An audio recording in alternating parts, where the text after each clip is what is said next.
all going to come after you now, and not just the mob. Politicians, journalists, cops, anyone whose wallet's about to get lighter.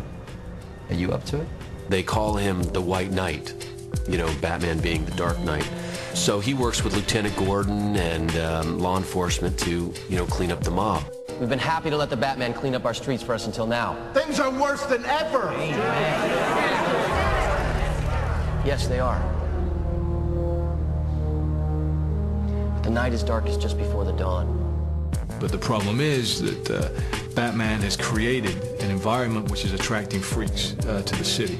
The ultimate freak being Heath Ledger's Joker. And here we go. Who is a man just bent on destruction and is a formidable foe because there is nothing that you can use to leverage him. Well, hello, beautiful.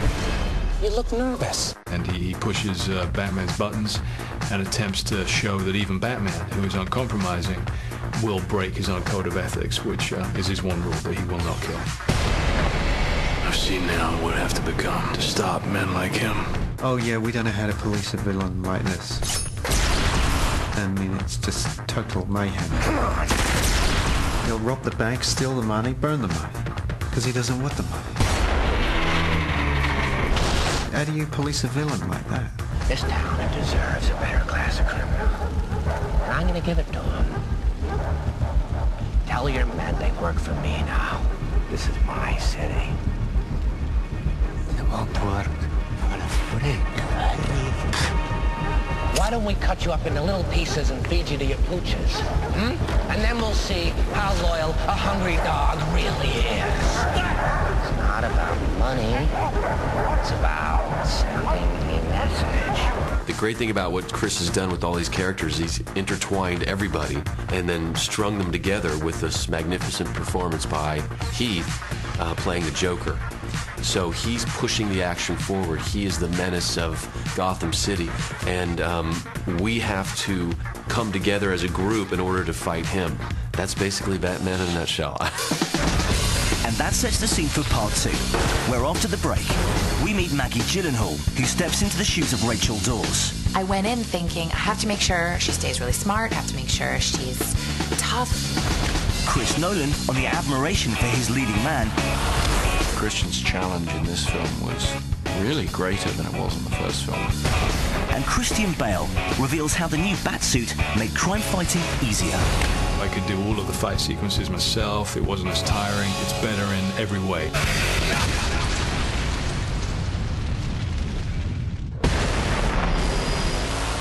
Welcome back to part 2 of making the movie The Dark Knight.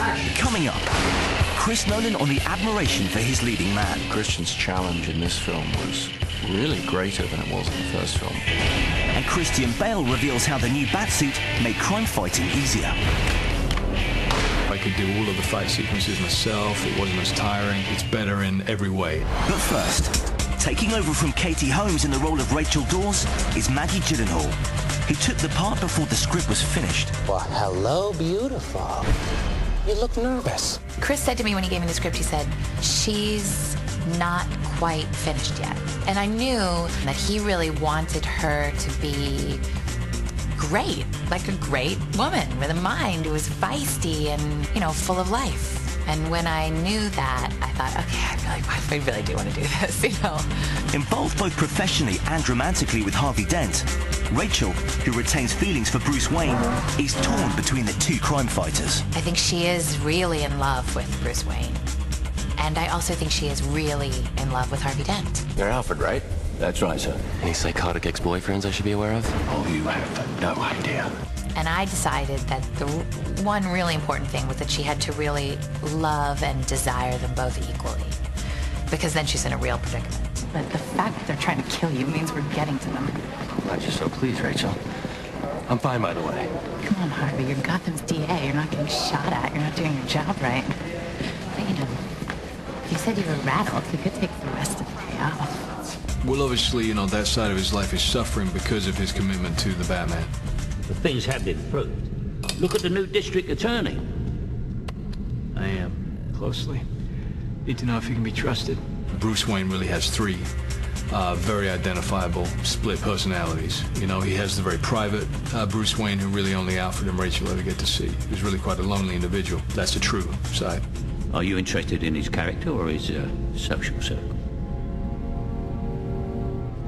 Rachel spends her time with is her business. You have the Batman, who is, you know, the creature he creates to channel his rage and his violence. And then you have the real Mask, which is the public persona of Bruce Wayne, the playboy billionaire. Rachel, fancy that. Yeah, Bruce. Fancy that. Yeah. Rachel Natasha, Natasha Rachel. Natasha, are you the prima ballerina for the Moscow Ballet? Wow. Harvey's taking me next week. Really? So, you're into ballet? Bruce, this is Harvey Dent. The famous Bruce Wayne. Rachel's told me everything about you. I certainly hope not. So, let's put a couple tables together. I'm not sure that they'll let us. Oh, they should. I own the place. Rachel, she has dueling affections, and she's not sure where she stands in her love and what she's forced to do because of her admiration for Batman and for Harvey Dent, and it's just very complicated. Harvey may not know you well enough to